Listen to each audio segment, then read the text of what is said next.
The way I look at it is that the overall project is about building trust in government. And the issue of trust is an interesting or important one, which I think people don't reckon or look deeper into. Trust is based on either strategic, moral, or emotional reasons. That's why people trust. But to maintain the trust, you need accountability. And accountability also, therefore, rests on these three kinds of pillars of strategy of people, of their emotions, as well as their moral outlook. And the important change which I see happening in India today, as CAG goes from a situation where he used to report only to the House, as he has started reporting to people, which is a very major shift in the orientation of the CAG at present.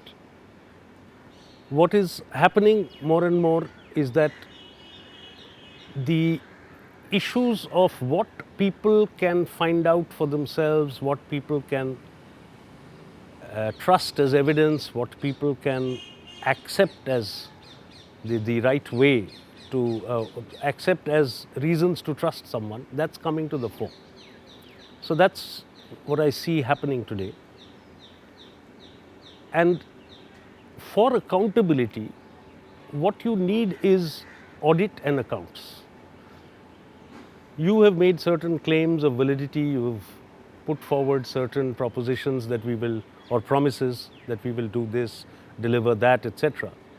Now, audit is required so that you check whether behavior, action, words conform to this promise or not. And audit itself requires accounts. Usually people understand the whole thing in an involuted fashion. They think of it as accounts, then audit, then accountability. But it's not like that. It's only for accountability that you need audit or accounts. Otherwise, they don't have any intrinsic value. They just have this instrumental value of establishing accountability. Now, in this whole project, what I have engaged in throughout, say right since 1990, is how to get people to investigate the reasons why they themselves are suffering, why they themselves are subjugated. Not investigating reasons why others are, but why you yourself are in any situation. Whether you are a manual laborer not getting work or paid, whether you are a white-collar worker who has been denied this, that, or the other. And when that happens, then I find there is a huge amount of need for transparency for you to be able to conduct this investigation. And again, what is transparency? I define it as a correspondence between the registers of the memories of people and with the registers of the state. People have certain experiences, that's part of their memories, and often what is in their memory doesn't match what's on record. And the reasons for this difference are the reasons of state. In the process of registration by the state, there are a huge number of factors that come into play, which, for instance, nobody was gay before this last census. Suddenly the state decides that they are going to also capture who's gay and who's not. And then you suddenly find there are a huge number of people in the state. So what happens to the registers prior to that? So any government record, any fact, any evidence is always a constructed thing. It's not a given, not out there, if you get what I mean. And what rankles people is that they know that something is as it is not in the books. And that's what incenses people, like when BPL people find that they're not in the BPL list. The electorate finds that they have been classified somewhere else. In Orissa, I believe today, manual workers are finding that they've been paid under the MNREGA program, but actually they haven't. So when their experience, their memory and their register doesn't correspond with what's in the state register, that's where the fight begins in terms of, that's the pitch really where the battle for social audit begins. And then they have to find out why this happened, who did what. The benefit of social audit or the reasons why it scores over government audit of all kinds, whether it's CAG's audit or it's examiner local funds audit, it's because here you take into account oral evidence, what people are saying, not necessarily what's on paper. Secondly, you also investigate cause and effect. Who did what and why? That's something which the government audit or even commercial audit like a chartered accountant certificate does not do. It simply looks at what it calls facts, taken for granted, whatever management presents are facts, and they certify that.